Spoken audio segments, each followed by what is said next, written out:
to hear is true. The names have been changed to protect the innocent. Dragnet.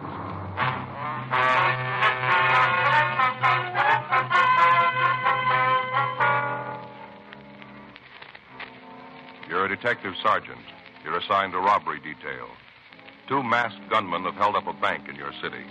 The victims can't give you a lead to their identity. Your job, find them.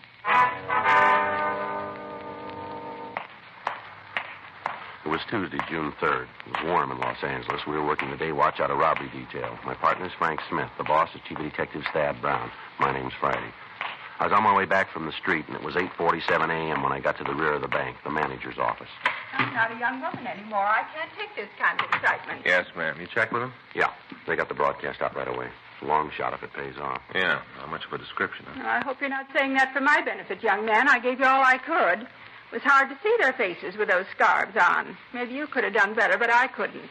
Well, we're not trying to say that you didn't do good, ma'am. We understand the handicap that you were under. I should hope so. Terrible thing. I'm not a young woman anymore. Yes, ma'am.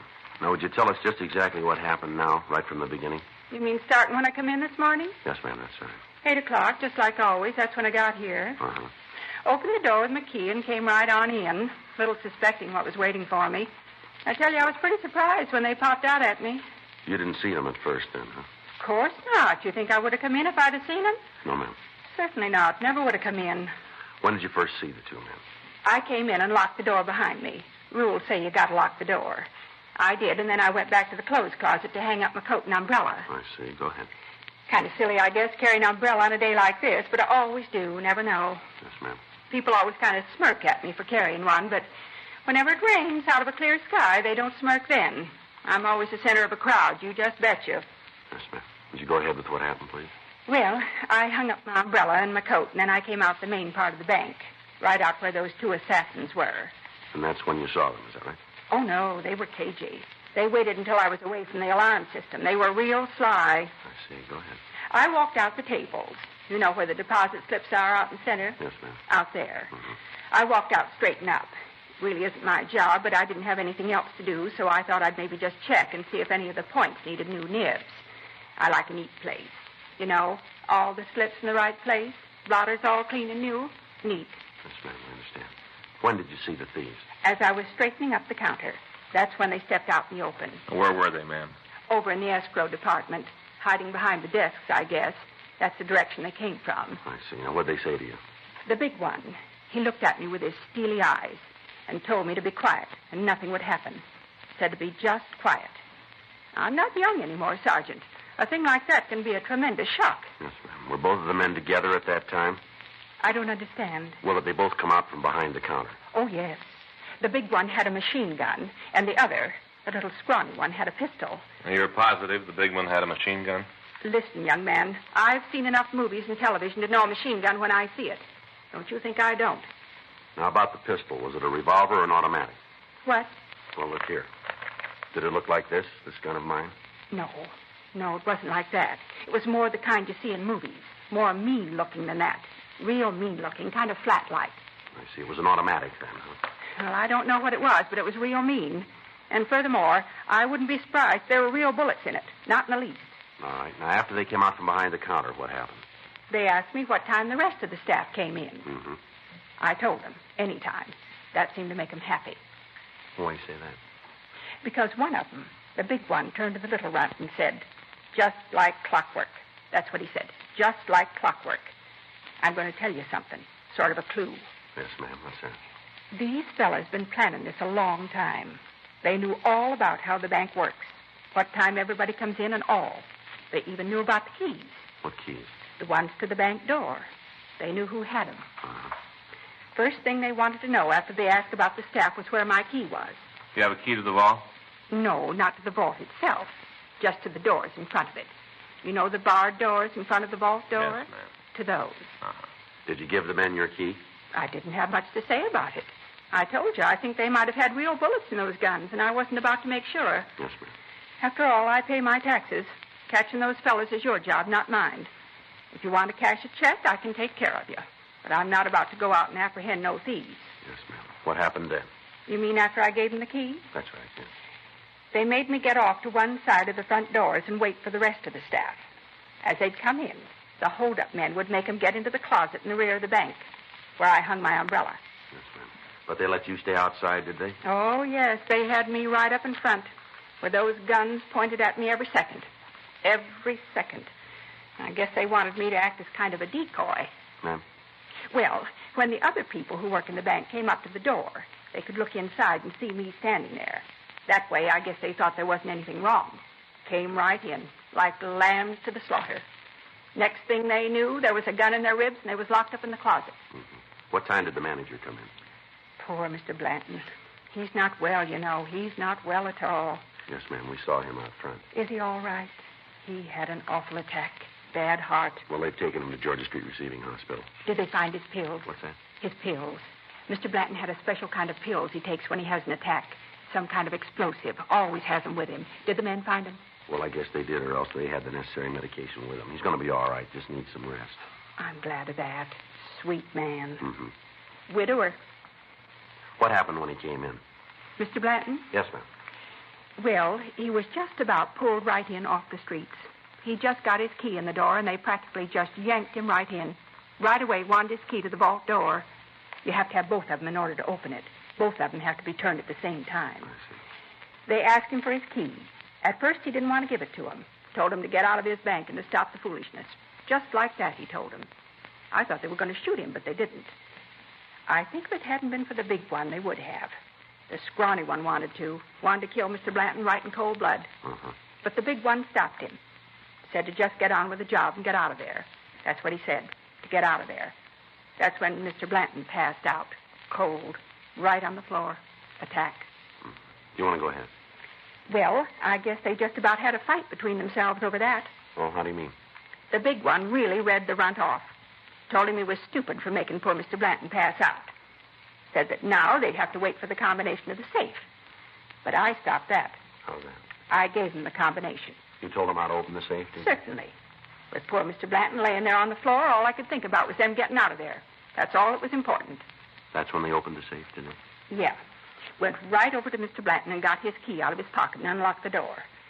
By then, the lock had switched off, and they just opened up the vault and went in. Cleaned it right out. Just scooped up the money and put it in a black bag and left. First off, of course, they locked me up in the closet with the others, and then they left. Now, who turned in the alarm? I guess it was Mr. Blanton. He was laying on the floor where he'd fell. I guess he came to enough to get to the alarm system and turned it on. Must have been him. Wasn't anybody else who could have done it. Mm-hmm. During the time the men were in the bank, did you hear them use any names? I don't think I understand what you mean. Well, do they call each other by name at any time? Not that I heard. Is it important? Well, it'd help. I didn't hear him use any, but if worse comes to worse, I can do something about it. Yes, ma'am. I've got a couple for him.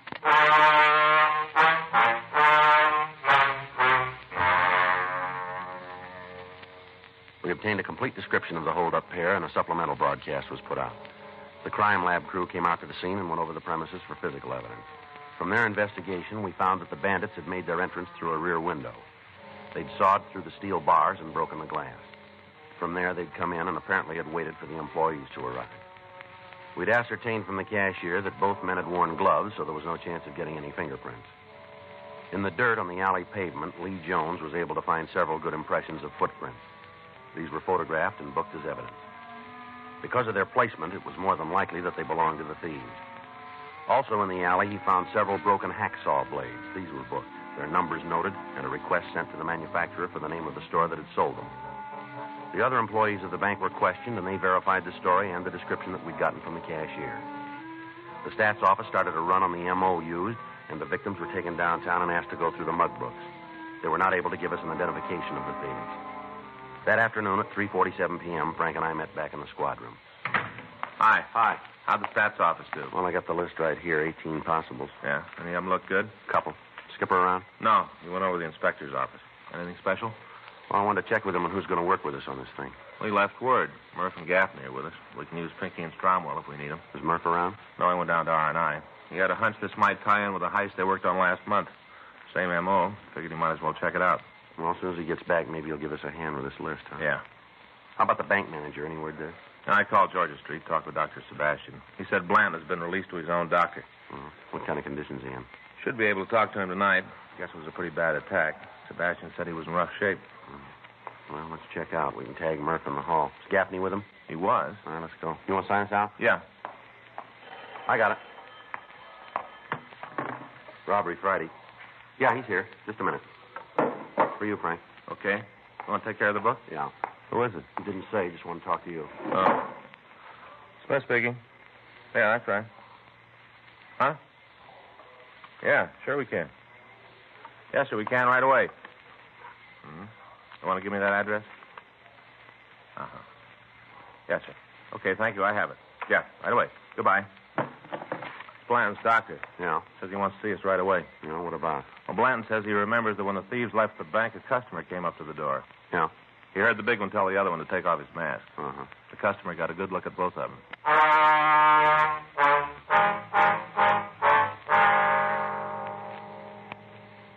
We left the office immediately and drove over to the bank manager's home. We talked with his doctor, and we obtained permission to ask a few questions.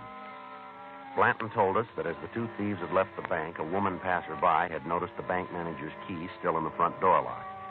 She'd stopped and knocked at the door to notify someone in the bank about the keys.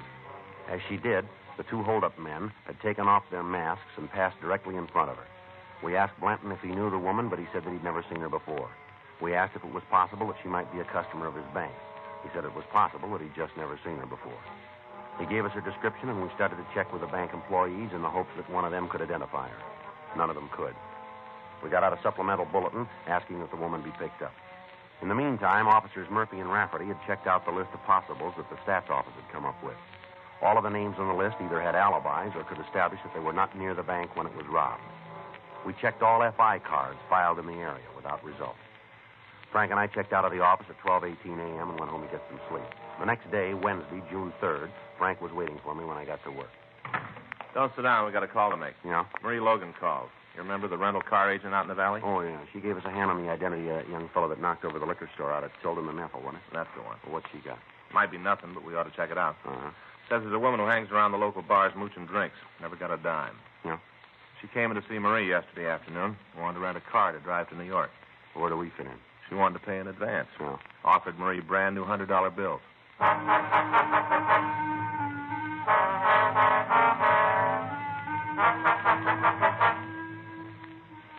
From the statement we'd gotten from the bank, we knew that in the $34,000 the thieves had taken, there were several $1,000s in $100 bills. Frank and I signed out of the office and drove out to the San Fernando Valley. At the corner of Valley Hart Boulevard and Dickens, we found Marie Logan's rental agency.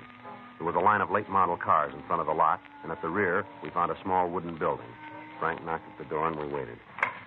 Yeah. Oh, hi, it's you. Hello, Miss Logan. Miss Logan? Hi, Sergeant, Mr. Smith. Come on in. Thank you. Thanks very much.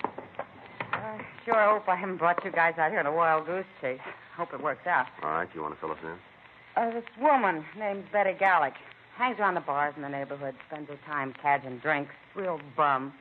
Mm-hmm. Why do you figure we might be interested? A couple of times she's come in to rent a car just to use around town. First few times I was stuck. How do you mean? Checks.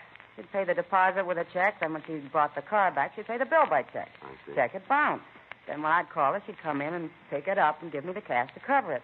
That was the only reason I didn't turn it over to you. She always paid up. Mm-hmm. Now, this time she had the cash, though. Yeah. Came in, wanted a new Lincoln to drive to New York. She was dressed like always. Cheap cotton dress, cloth coat, even had the imitation leather purse. Kind of supposed to look like real leather, but as soon as you get inside 10 feet, you know it isn't. You know what I mean? Yes, I think That so. kind. Well, anyway, when she asked for the car, I told her I couldn't let her have it. Said I'd been stung too many times before. Uh-huh. So right off, she said she wanted to pay cash. That's when she opens his crummy purse, and the dough almost fell out. Must have had a couple of $1,000s in there, maybe more. Well, you said something on the phone about $100 bills. Yeah. She pulled out a couple of them to show me she could pay cash. I asked her where she got them. What'd you say to that? Said it wasn't any of my business. Told me as long as she had the money and a driver's license, I should ought to rent her the car. I thought I ought to check with you first. Mm-hmm. Now, you got an address on this Gallic woman? Yeah. After I called this morning, I checked through the records. Got her home address and her driver's license number. She got any friends you know of? Just about on every bar stool where she hung out. I mean anyone special. Oh, I don't know. I saw her a couple of times with the same guy in the place down at the corner. Hot days, I sometimes go down there for a beer. Mm-hmm. Well, I've seen her there with this one guy a couple of times. Do you know who he is? No, not his name. I've seen the two of them drive away together a couple of times. He's got a flashy convertible. Guess he drove it out here. Well, how do you mean? The car's got a New York license plate. Oh, excuse me. Yes, ma'am. Go ahead. Logan Rental Service. Yeah. Uh-huh. Yeah, I know her. Yeah. You sure about that? Sure. Okay. Thanks. Goodbye.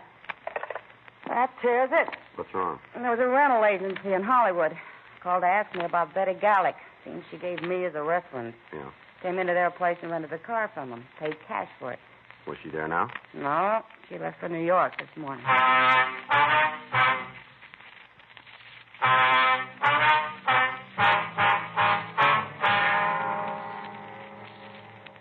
We contacted the rental agency that had leased the car to Betty Gallick.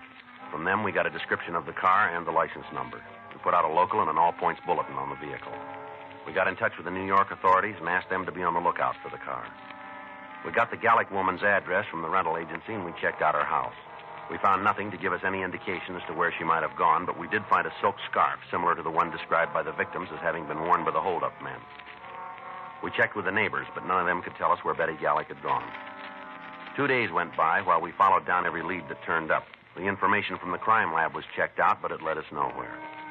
The serial numbers on the hacksaw blades had come back, but when we talked to the store owner, he was unable to tell us who had bought them.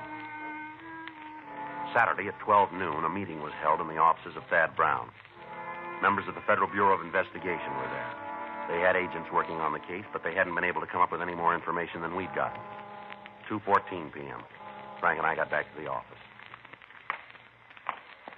The chief is sure, man. Well, do you blame him? We haven't got very much. Well, seems like every time we do get a lead worth anything, it goes to nothing. Yeah, well, it's got to end someplace. I got it. Robbery Friday. Yeah. Mm-hmm. We did? No, when? Yeah, right. No, I'll be right down to pick it up. Yeah, thanks. Bye. How's communications? They just got a wire from Chicago. Yeah. They picked up the Gallick woman.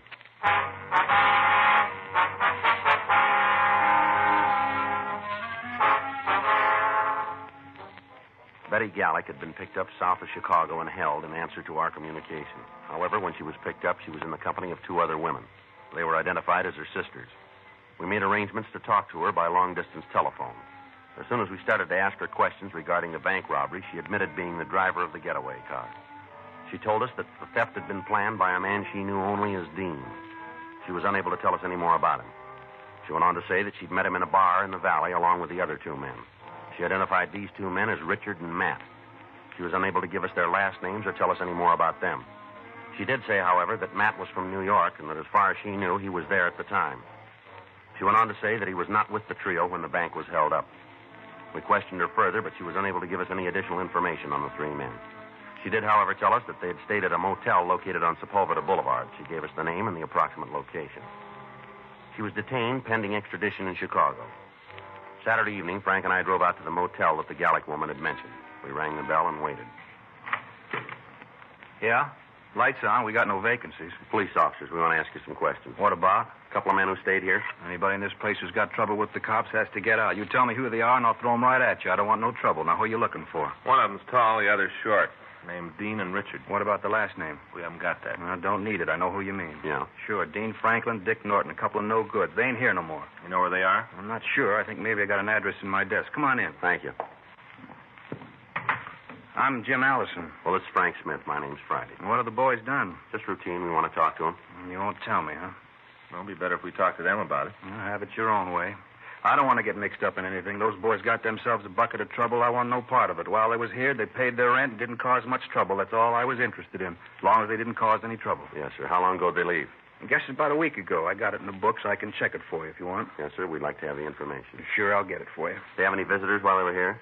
A couple of guys come around in the morning. That's about it, though. Look like bill collectors. The boys never let them inside. Used to talk on the porch. Mm-hmm. The 3 of them move out at the same time? No. Matt left a couple of days before. Said he was going back east. I think he had some kind of a job back there. They wasn't real chummy, you know. Kind of kept to themselves. All right, sir. Would you see if you got that address where they might be? Oh, sure. Forgot all about it. It's in the desk, I think. Always running into this kind of thing with a motel. Yes, sir. What's that? Wrong people renting rooms. We got no way of checking on them. Seems like whenever somebody's got trouble, they pick a motel to have it, and it never ends. Let's see. Yeah, here it is. They left this in case I got any mail for them, said just to send it on. Here you are. Thank you. It's a place out in West Los Angeles. Thank you very much, sir. Glad to help out. You can't tell me what this is about, huh? No, sir. It's police business. You figure you're going to have any trouble with them? Well, it's hard to say. It'll depend on how they want it. Well, if I was you, I'd take it easy picking them up. Why? But they know Franklin's got a gun.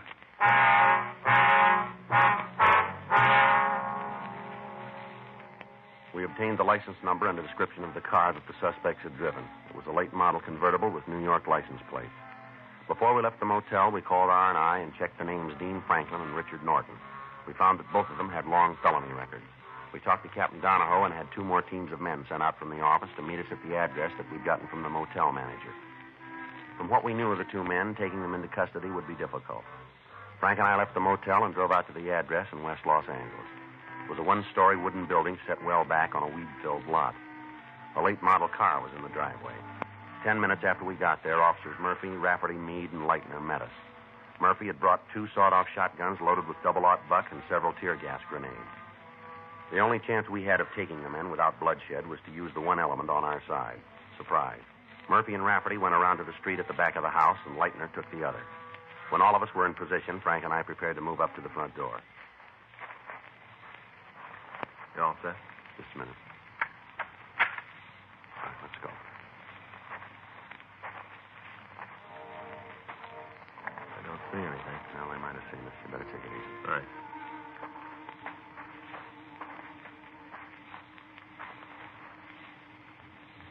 All right, let's make it for the porch. Yeah. Come on.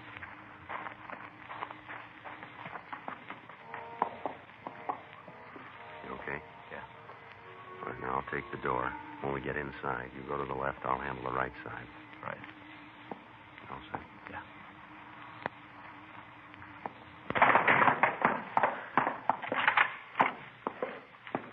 How about it? Nothing. Place is empty.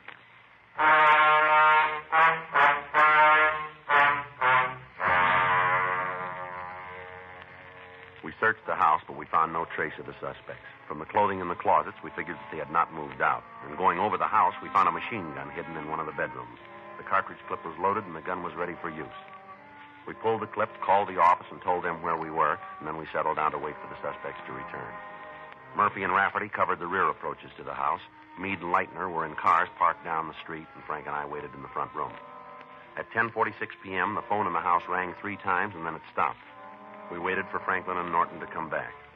11 p.m., 11:30. It's cold in the house. Midnight. 12:30, the phone rang again. 12:45. From down the street, we heard a car approach. Joe? Yeah. You see anything? Just a minute. Pull that curtain back. Yeah. It's a Ford sedan coming down this way. Pulled into the driveway. Wait a minute. Yeah, it's them. Just the 2 of them? Near as I can tell, yeah. They're getting out of the car. Yeah. How about Leitner and me? Yeah, I see them. They're starting to get out of the car down there. Better cover the door. They're coming in. Right. Police officer, stand still. Run, Dick, run! Get the other one, Frank. Hold of that. Hey, Leitner, he's coming at you. No, hold of it. Bring on him, Frank. All right, Franklin, turn around. How'd you get to us? Who told you? Put your hands behind you. Who told you we were here? Somebody had to tell you. You'd never have got us without somebody tipping you. It was that lush Betty, wasn't it? It was her that told you. All right, outside. Come on, move. Had to be her. She was the only one that knew. Had to be her. You'd never have made it without her. You're wrong. Huh? We'd have made it. Come on.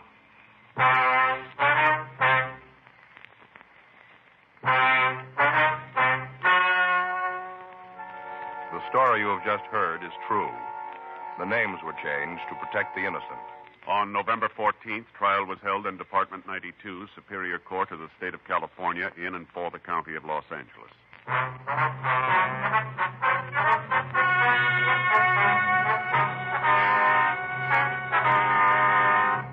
Dean Roger Franklin, Richard Henry Norton, and Betty Elaine Gellick were tried and convicted of robbery in the first degree. Robbery in the first degree is punishable by imprisonment in the state penitentiary for a period of from 5 years to life. Further investigation showed that Matthew Arthur Ross had no part or knowledge of the crime. You have just heard Dragnet, the authentic story of your police force in action, and starring Jack Webb, a presentation of the United States Armed Forces Radio Service.